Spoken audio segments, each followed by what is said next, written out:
बच्चों, मैं भी आ गया हूं और वो पल भी आ गया है जिस पल का आपको बेसब्री से इंतजार था। आप इंतजार कर रहे थे शाम 7:30 बजने का। आप इंतजार कर रहे थे कि सर हमारे लिए मॉक टेस्ट पेपर लाने वाले हैं, या मैं कह दूं सेमेस्टर 4th के विद्यार्थियों के लिए केमिस्ट्री सब्जेक्ट का मॉक पेपर ला रहे हैं। आप बड़ी बेसब्री से इस बात का इंतजार कर रहे थे बच्चों, क्योंकि आप देख रहे थे कि जो तैयारी आपने की है वो तैयारी आपकी रंग लाएगी या नहीं लाएगी। जो तैयारी आपने की है उस तैयारी से आप इस मॉक पेपर में कितने अंक ला सकते हो। हम टारगेट रखेंगे बच्चों 80/80 का, ये हमारा टारगेट है। लेकिन समथिंग समथिंग समथिंग समथिंग यहां तक हमको पहुंचना है, मतलब हमको A+ ग्रेड तक कैसे भी करके पहुंचना है। और जैसा कि अब आपको पीछे थंबनेल में दिख भी रहा होगा, राजस्थान यूनिवर्सिटी एग्जाम 2025 सब्जेक्ट है केमिस्ट्री, सेमेस्टर है 4th, और हमने हैशटैग बना लिया है, लाइन बना ली है, कंप्लीट पेपर आपको दे रहे हैं जो कल आने वाला है। अब ये मत कहना बच्चों कि हमने चुरा के बना दिया होगा, हमारे लिंक होंगे राजस्थान यूनिवर्सिटी से। बच्चों, हम इस चीज के सख्त खिलाफ हैं।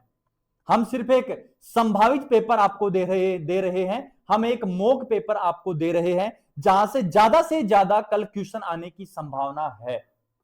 और दिख गया होगा नीचे मॉक पेपर, और ये रहा, हमने बांध के रखा है बच्चों मॉक पेपर को, अभी खोलेंगे आपके लिए। क्लियर है बच्चों? तो बच्चों, स्वागत है आपका वासुदेव एजुकेशन के यूट्यूब चैनल पर, जहां मैं हूं आपका अपना चहिता प्रेम सर। अगर बच्चों आप भी चाहते हैं सर को सपोर्ट करना, तो पहले वीडियो को आप लाइक कर दीजिए, चैनल को आप सब्सक्राइब कर दीजिए और बेल आइकन को प्रेस कर लीजिए, क्योंकि ये सेमेस्टर सीमित नहीं रहना है। अपन को अगले सेमेस्टर की प्रिपरेशन भी करनी है, अगले सेमेस्टर के अपन को इंपॉर्टेंट क्वेश्चन भी चाहिए। हम लंबे समय तक आपका साथ देने वाले हैं।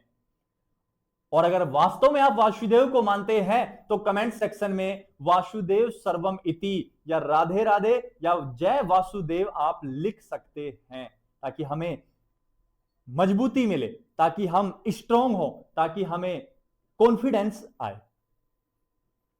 तो चलते हैं बच्चों, स्टार्ट करते हैं अपने कंप्लीट पेपर या मॉक पेपर की। और मॉक पेपर का सबसे पहला जो क्वेश्चन है ये रहा आपकी कंप्यूटर स्क्रीन पर, क्योंकि हम खेल रहे हैं केबीसी, कौन बनेगा केमिस्ट्री चैंपियन।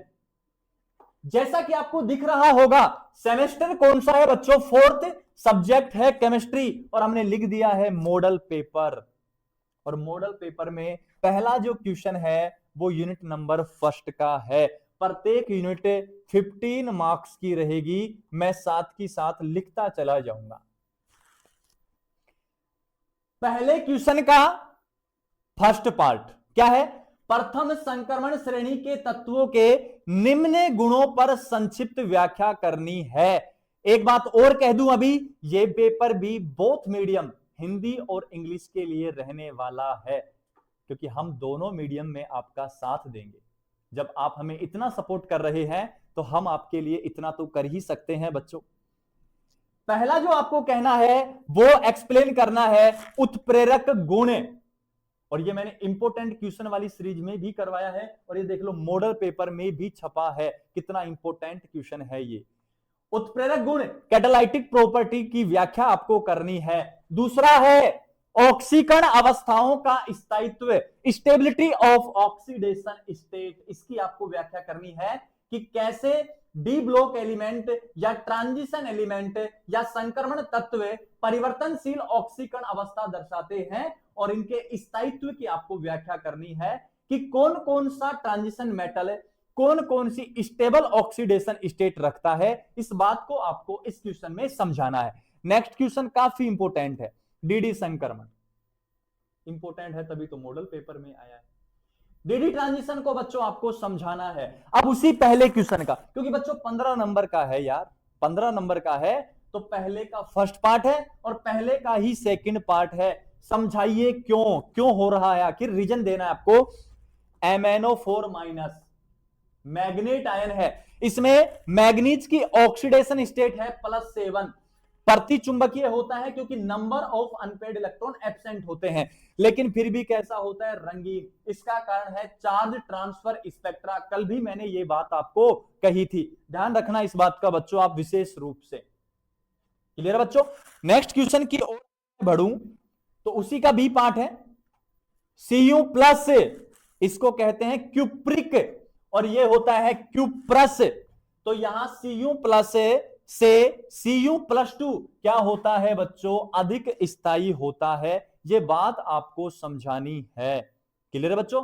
नेक्स्ट क्वेश्चन है CrO, Cr2O3 उभयधर्मी, CrO क्षारीय है, क्षारीय, जबकि CrO3 अम्लीय होता है। ये आपको डेराइव करना है। ये यूनिट फर्स्ट के इंपोर्टेंट क्वेश्चन है जो कल के पेपर में छपने वाले हैं। नेक्स्ट यूनिट की ओर अगर बढ़ूं तो बच्चों लिखा मिल गया आपको unit number second. Unit number second भी कितने मार्क्स की रहने वाली है, 15 मार्क्स की रहने वाली है। दूसरे यूनिट का दूसरा क्वेश्चन है, उसका फर्स्ट पार्ट है कि क्रियाविधि समझाते हुए निम्न अभिक्रियाओं को समझाइए। पहली रिएक्शन है एल्डोल संघनन, एल्डोल कंडेंसेशन अभिक्रिया। दूसरी रिएक्शन है कैनिजारो अभिक्रिया, कैनिजारो रिएक्शन। तीसरी रिएक्शन है हेलोफॉर्म अभिक्रिया। चौथी रिएक्शन है बेयर विनेगर ऑक्सीकरण और पांचवी रिएक्शन है कोरे-सीबेच, या ये इस नाम से भी पूछा जा सकता है 1,3-डाइथाइन। दूसरा नाम क्या है बच्चों इसका, 1,3-डाइथाइन नाम रहने वाला है। अब कुछ कहेंगे सर आपने तो सारी रिएक्शन डाल दी।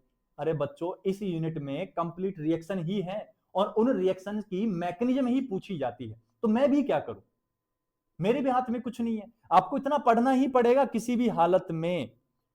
नेक्स्ट अगर बात करूं बच्चों, दूसरे का सेकंड है क्लीमेंसन ऑफ चेन, इनको भी समझाना है। बेंजोइन संघनन, नोवेंजेल संघनन, विटिंग अभिक्रिया। सारी रिएक्शन दे दी सर आपने, तो सर बहुत नाइंसाफी कर रहे हो आप। बेटा मेरे हाथ में कुछ नहीं है। अरे इस यूनिट में पूरी में सिर्फ रिएक्शन है, नेम रिएक्शन है, उनकी मैकेनिज्म है, वो तो पूछेगा ना आपसे क्वेश्चन, उसके अलावा क्या पूछ सकता है आपसे।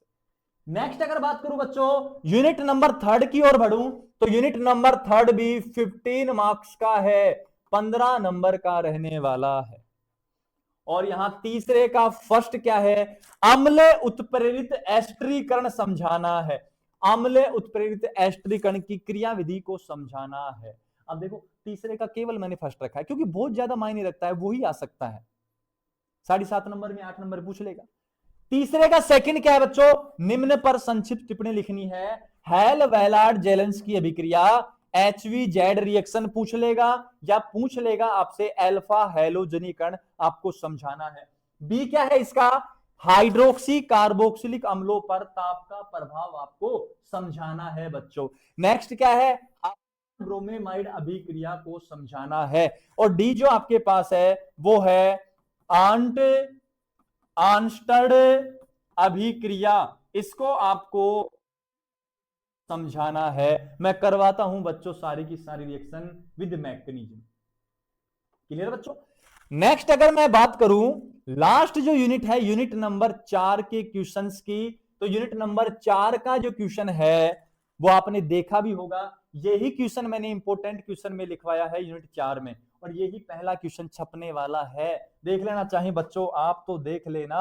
क्या है, 1 मोल आदर्श गैस के लिए कार्नोट चक्र को आपको समझाना है, ये इसका ए है। और बी क्या है, गिब्स हेल्महोल्ट्ज समीकरण, ये भी मैंने वहां इंपोर्टेंट क्वेश्चन में बताया, तो काफी इंपोर्टेंट है ये। नेक्स्ट क्या है, ऊष्मागतिकी का नियम है। और डी क्या है, क्लोसियस क्लेपेरॉन समीकरण। इनको सभी को मैंने वहां स्टार लगाया था अगर याद हो तो आपको। तो बच्चों ये थे आपके लिए कल आने वाले संभावित प्रश्न। अब हमने मॉडल पेपर बना दिया है, मैं भूल गया, ये लीजिए, ये भी कितने मार्क्स का, 15। 4 यूनिट होगी, कितने मार्क्स की, 60 मार्क्स की। 20 नंबर के शॉर्ट क्वेश्चन आएंगे, शॉर्ट टाइप क्वेश्चन आएंगे, 80 नंबर हो गए, 20 नंबर आपको कॉलेज से भेजे जाएंगे, 50 नंबर का आपका प्रैक्टिकल होगा, 150 नंबर की आपकी प्रत्येक सब्जेक्ट की स्कीम रहने वाली है। तो उम्मीद है बच्चों कि कल दिनांक 24/7/2025 को आपको सेमेस्टर 4 के केमिस्ट्री एग्जाम में ये क्वेश्चन देखने को मिले। हमने पूरा एनालिसिस करके ये क्वेश्चन बनाए हैं। उम्मीद है ये वीडियो आपके लिए बहुत ज्यादा हेल्पफुल होगा। ये आपको ए प्लस ग्रेड दिलाने में मदद करेगा। बस आपको क्या करना है, हमें सपोर्ट करते रहना है, चैनल को सब्सक्राइब करना है, बेल आइकन को प्रेस करना है और वीडियो को लाइक भी करके जाना है और कमेंट सेक्शन में वासुदेव लिखना है। मिलते हैं नेक्स्ट वीडियो में एक नए कॉन्सेप्ट के साथ।